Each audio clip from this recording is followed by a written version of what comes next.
već 1,5 dana kako je ona kod nas ovdje, a mi smo je pronašli na dojavu od građana da je ubijena njena majka.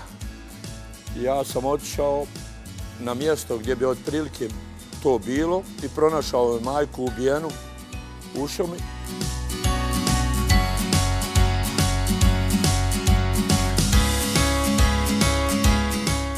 Prijavljeno je i federalnoj upravi za šumarstvo, odnosno inspektoru koji je dolazio ovdje i gdje su dali saglasnost ovdje da se može na ovom prostoru koji odgovara za nju da se može držati. Ona je ovdje zaštićena, njoj je ljepše nego da je ostala sama u šumi, a da je ostala sama i uginula bi jer je imala možda 3 do 4 kile. Glavna hrana je bila mlijeko i med. Pojela je više meda nego sva mjesna zajednica Kačuni za 1 dana.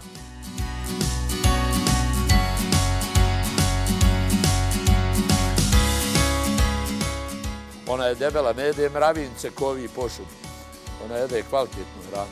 Sad jede sve, od jabuka, šljiva, mesa, grožđa, sve, šta god donese, nema otpada za njim. Ona jede sve.